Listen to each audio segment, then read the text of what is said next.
télévision, na bande kwa zona na biso na kati ya chaîne Orphelinat, la vérité, que le Seigneur vous bénisse, avec notre émission Le miracle du Kamwa na mesilité. Jésus-Christ est Seigneur. On s'appelle le abato vandalité à biso to sambeli. Éternel, notre Dieu tout-puissant, Tolite Lokayo, Lobela biso. Aibike bande konyon sur la biso chaque dimanche et lundi. Parce que déjà branché pour nous lober la bango, basa la sauver, na maloba oyo, to sambeli na kombo na Yesu, petolobi. Amen. Merci. Thème toujours le bela Wezali. La parole de la foi change les citations. La parole de la foi change les citations. La lingala. Liloba ya kondima ebongo la kamakambu. Matin na biso na mukanda ya Marc chapitre 5 à 25. Vexé au bataille yango de Jean et aux en révélation sur yango. Mais permettre ngai na lobela mon cœur. Je sais que dans quelques poussières de minutes Nzambe azolobela. Soko tangi na vexé papa, maman Okuti bazo bête la biso histoire ya moi si moko atanga makila pendant 12 ans.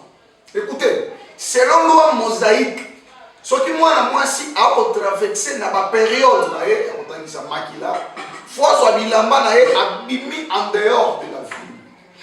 A otanga 7 jours, ce qui est koki azongi na temple ba purifier akepika na kati ya ville. Mais moi na moi soyo, tama bani kotanga makila, afi pe bilamba na ye abimi en dehors de la ville. Attendez 7 jours na misapi makile katalité. 1 mois, 1 an, 2 ans, 12 ans. Elle était en dehors de la ville.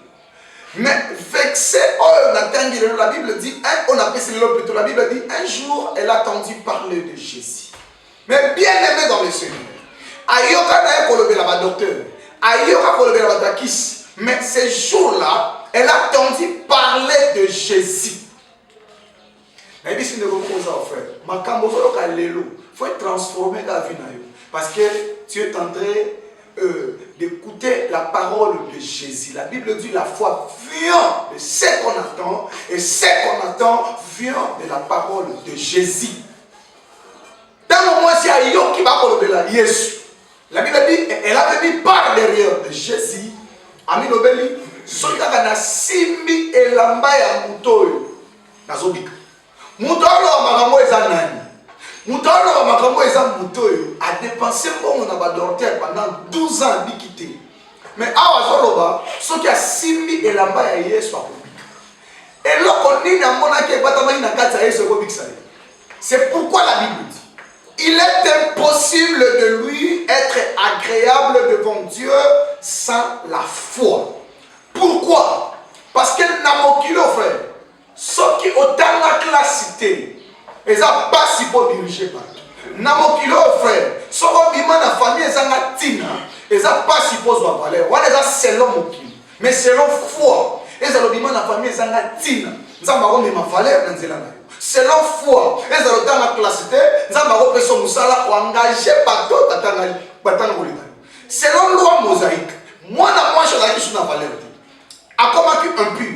Ce qui a touché mon il faut rendre Moutouana impur. Donc c'est là où qui est rejeté. Mais selon la foi, Ami Lobeli, soit dans la Simbi et Lamba ya Moutou na Zobika. Tant mon père Poussani a Simbi et Lamba ya Yesu. Pour Makila et Katana, et ça là qui 1 heure d'identité. Et ça là qui 2 heures d'identité. Et ça là qui 3 santé. La Bible dit à même instant la perte de sang s'arrêta. Je déclare étant que l'homme de Dieu. Je déclare étant que serviteur de Dieu. Tika malobagno solobaki. Prière tout sambele qui ne bandeli agno. Avant on a fait année et comme. On vivre accomplissement nango na kombo na Yesu. Cela veut dire moi na moi suis avant mon miracle na vie na eke makila e katana. Cela veut dire avant mon miracle. Et c'est un bel qui a déjà. Que ce qui n'a signé là-bas Yesu na sobi. Tant que Père Poussani a Simbi et Lamba. Cela veut dire miracle et Nzambe utilo le kiti et respecter Kakamaloba moi si aloba qui a pas Simbi Lamba. Frère, Pourquoi Nzambalobi a sepelaka na bato bazana bazali kondima? Parce que a sepelaka bato bazali kondima te. Parce que solo mutazali kondima, avant sepelisa Nzambe te. Comment c'est possible mutatangi makila pendant 12 ans bikité? Mais andimi so asibie la pa yeso akobika. Mais bisi ndeko mozo na ngai. Il n'y a pas de miracle sans miracle. Miracle tozo ke panza bezala ozwa musala. Ezala ozwa mariage. Ezala ozwa promotion na musala. Ezala nzamba élevé. Faut banana na kati na yo. So ina kati na yo miracle zate ozwa pe loko. Mwana mwasi ababika miracle te na kati na yo. Abi so kina simbie lamba Yesu na zo bika. Nena ote ya pe. So obi lobeli kata. Kendela baote ya ao. So kina ndimi. Maladi oye troublé nga panda basanza ebele zo sila. Ezala hernie zo limu. Tension na zo sila. Pasi na zo sila. Na faire prédication yo. Nzamba kotinda ange na yé. Akoya pour respecter kaka maloba oyo. Car il est écrit, rien n'est impossible en Dieu. Et tout est possible à celui qui croit. Donc comme il entend oyo, il faut na ba chrétien, na ba tomoki, ba benga yeso, ba benga ye fantôme. Au moins ils en attendent mo soki nzambe asali lokola nzambe. Ba lo comparer na ba tomoki. Mais tata mo soki asali lokola sikoyo, lokola fantôme. Bible lobi ba disciple bazana Yesu. Ba komi boso amai, Yesu ali siba mo bozo amaso abokena so na nani. Bazu maso abakeli ba ozela pe Yesu aya, Bible lobi Yesu atiki boto atamboli likolo ya mai. Écoutez, produit Jésus n'a pas besoin d'un miracle. Miracle zali et l'autre ils ont lekela attendement humain. Cela veut dire c'est là c'est muto ya sala bateau. À mon avis nzete moko et tambola. Pardon. Tu continues là. Moto oyo sala ki bateau. À mon avis nzete et outil likolo. Et outil étape moko nzete outil likolo ko inase et bani otambola likolo amai. Mais il y a qui mécanicien, il y a aussi bateau. Mais selon science, mon toit dans ma colonie va aller jamais autant dans le Golama. Soit tel le Golama il faut aller. Mais Bible lobby, Yesu a quitté boîte à Tamboli du Golama. Voilà les approches. Et cela veut dire et l'homme la nature normale et qu'elle est surnaturelle. Cela veut dire ma camonza par aussi le frère il va la naturalité. Il y a la surnaturelle. Ma kata va trompe. Selon ma docteur, on va botter les sociétés. On a aveugle. Selon mon kilo, on monte les sociétés. Mais selon foi, impossible ne pas Jésus. Si tu crois, tu verras la gloire de Dieu. Ce qui moi suis attendant Makila pendant 12 ans. Dans mon colombo comme Makila de Katanaki. Je déclare étant que l'homme de Dieu. Force nyonso est bloqué finayo afin que makamwe que les bosote et vous entourer na ba sorcier parce que ça la ba réunion va déstabiliser. Oui, c'est normal.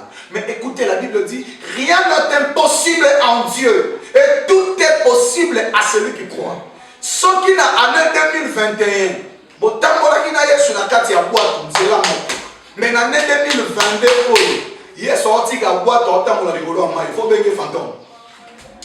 Donc comme la période mon profond nzamba salaka lokola nzambe te faut que na ba niveau mususu batu baka moyo. Donc comme la période mon frère oyo ba occultiste ba sangani ba frapper monde. Corona oyo ezali frappe ya occultiste. Alors yo chrétien so tika di chrétien mo trop charnel, o souffrir ma casse na période. Il faut quitter dimension à bonzoto. Au compte de la dimension spirituelle, dimension équilibre pour opérer la minute. Parce que les occultistes et les sorciers, je déclare étant que l'homme de Dieu, je déclare étant que serviteur de Dieu, malade nyonso, oh, quelqu'un n'a pas condamné à partir de maintenant, il doit s'arrêter au nom de Jésus. Mais pour s'arrêter, il faut nous dans la carte. Maloba tout oyo il y a foi, nous allons accompagner. Nous allons battre ma rabbi au dérangeant par les hôtels. Nous allons battre na musala pour benami. Ma rabbi déranger les amis. Nous allons battre na minute oyo. Oza na hôpital nini? Oza na mama ye. Nous allons battre na minute oyo. Oza tungisa na maladi nini? Ola ba na ndako ola na butu boye mbongo balela bampuku. Ozo na Moi, je suis célibataire. Mais au Rwanda, nous sommes mis ici, les gens qui sont femme de nuit, pas mari de nuit. Lélo, la Bible dit si le Fils de Dieu vous a franchi, vous serez réellement libre. Il est tellement spirituel.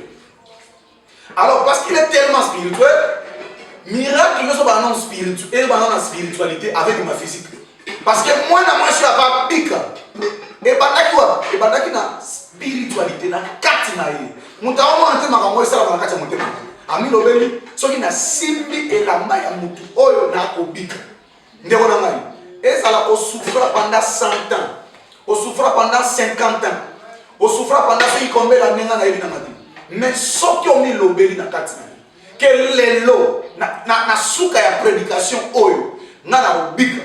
Le miracle est possible. Frère, la Bible dit, tout est possible, sans exception. Tout est possible à celui qui croit. Et rien n'est impossible en Dieu. Cela veut dire, eloko elege la kanza mais na makasi va la rater. Malade est troublé wana et ba na penza. Pas si vous elatio bana bo mwana et ba na penza. Bible lobi ba disciple na kati ya boîte. Mbonge bandi ko menacer. Parce que la Yesu to ko kufa. Bangonyo son mutako kokanga masuku nani mbonyo na zati. Mais dans Yesu a telemi a gagné mon bébé aussi.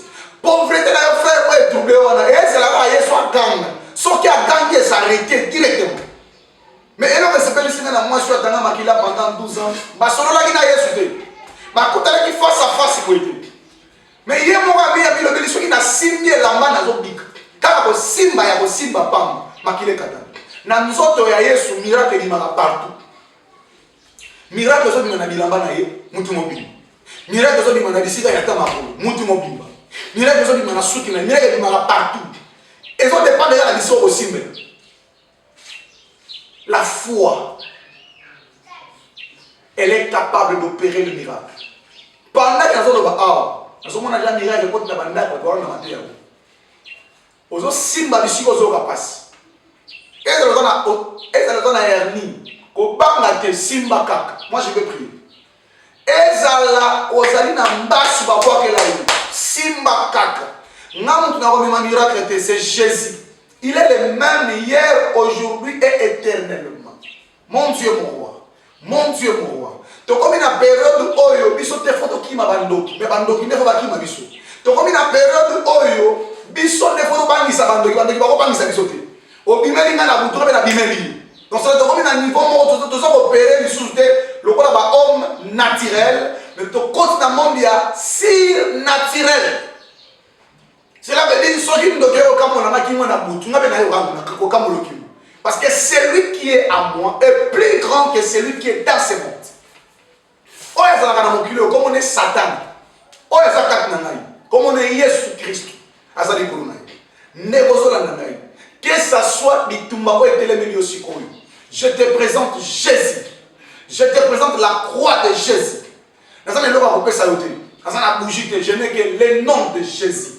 Ma bolongo nyonso ekofuka bisiko zo na ngana ndako frère na lingi omi lo bela na mutema na yo problème yo déranger likamé etu ni son frère eza pour ma santé ya voyage ya ba étude to ya nini yo zo ba avant na sambe zo ba na mutema no bu soki kaka na ndimi na fait ya prédication oyo problème est déranger na ezo s'arrêter eza yo et puis moi je veux prier.